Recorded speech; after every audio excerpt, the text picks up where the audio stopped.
அஸ்ஸலாமு அலைக்கும் friends, welcome to Nafisa cooking of yours. இன்றைக்கி வந்து சிக்கன் கிரேவி எப்படி செய்கிறதுன்னு சிம்பிளாக ஈஸியாக பார்க்கலாம் வாங்க ஃப்ரெண்ட்ஸ். அதுக்கு முதல்ல வந்து நான் வந்து 1 1/2 வெங்காயம் எடுத்திருக்கேன். அதுக்கப்புறமா 2 தக்காளி எடுத்திருக்கேன், கொத்தமல்லி, பச்சை மிளகாய் இது எல்லாமே வந்து மிக்ஸி ஜாருக்கு மாற்றிக்கலாம். பாருங்கள் ஃப்ரெண்ட்ஸ், ரொம்ப நைஸாகவும் இல்லாமல் கொஞ்சம் ரஃப்பாக தான் அரைச்சிருக்கேன். இந்த மாதிரி அரைச்சிருக்கேன். இந்த மாதிரி பல்ஸ் மாதிரி அடித்து விட்டுக்கோங்க. இது வந்து சூப்பராக வந்துடும். இந்த மாதிரி அடிச்சிங்கனாக்கா போதும். பாருங்கள் ஃப்ரெண்ட்ஸ், நான் குக்கரை வச்சுட்டேன். அதில் வந்து ஆயில் ஊற்றிக்கிறேன்.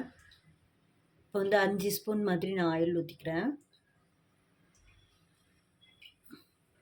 அதுக்கப்புறமா அரைச்சி வச்ச மசாலா எல்லாம் போட்டுக்கலாம். பாருங்கள் ஃப்ரெண்ட்ஸ், அதுக்கப்புறமா அரைச்சி வச்ச மசாலா எல்லாம் இதிலே போட்டுக்கலாம்.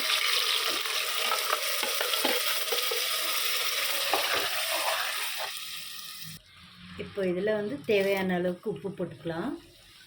இப்போ மஞ்சள் தூள் போட்டுக்கலாம். பாருங்கள் ஃப்ரெண்ட்ஸ், நல்லா இந்த மாதிரி கொதி வரணும். இது வந்து ஈஸியாக சிம்பிளாக இப்போ யாராவது சீக்கிரமாக கெஸ்ட்டு வந்துட்டாங்கனாக்கா இது வந்து சீக்கிரமாக செய்யறதுக்கு சூப்பராக இருக்கும், டேஸ்ட்டாகவும் இருக்கும் சூப்பராக. அதுக்கப்புறமா வந்து நான் வந்து மிளகாய் தூள் வந்து 3 ஸ்பூன் போடுறேன். காரத்துக்கு இது மட்டும்தான். அதுக்கப்புறமா பச்சை மிளகாய் 2 தான் போடுறேன். அதனால் வந்து நான் 4 ஸ்பூன் போட்டிருக்கேன்.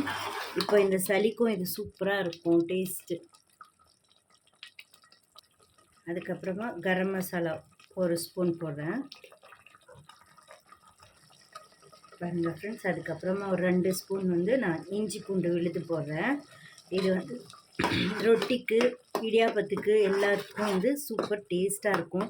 சாதத்துக்கும் சூப்பராக இருக்கும். இது நீங்கள் செஞ்சு பார்த்துட்டு எனக்கு கண்டிப்பாக கமெண்ட் பண்ணுங்கள், லைக் பண்ணுங்கள் ஃப்ரெண்ட்ஸ்.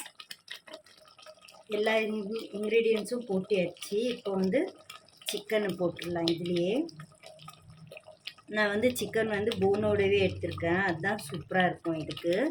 நீங்கள் இது செஞ்சு பார்த்துட்டு எனக்கு கண்டிப்பாக சொல்லுங்கள் ஃப்ரெண்ட்ஸ், எப்படி இருக்குன்னு கமெண்ட் பண்ணுங்கள்.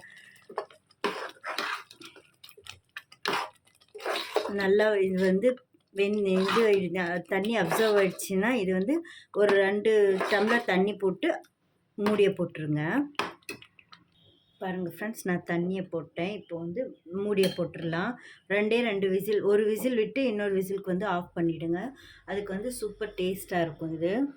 ஏன்னா இதுலேயே பாதி குக்காக இருக்கிறதுனால அது வந்து வெந்துடும். பாருங்கள் ஃப்ரெண்ட்ஸ், நான் மூடியை போட்டேன். இப்போ வந்து 2 விசில் விடுங்க போதும். பாருங்கள் ஃப்ரெண்ட்ஸ், 2 விசில் விட்டாச்சு. ப்ரெஷரை எல்லாம் இறங்கிடுச்சு. இப்போ வந்து இதை ஓப்பன் பண்ணி பார்த்துக்கலாம். பாருங்கள் ஃப்ரெண்ட்ஸ், சூப்பராக வந்திருக்கு. பாருங்கள் ஃப்ரெண்ட்ஸ், சூப்பராக வந்துருச்சு. நான் வந்து இதில் வந்து தயிர் ஆட் பண்ணேன். அந்த வீடியோ வந்து கட் ஆகிடுச்சி.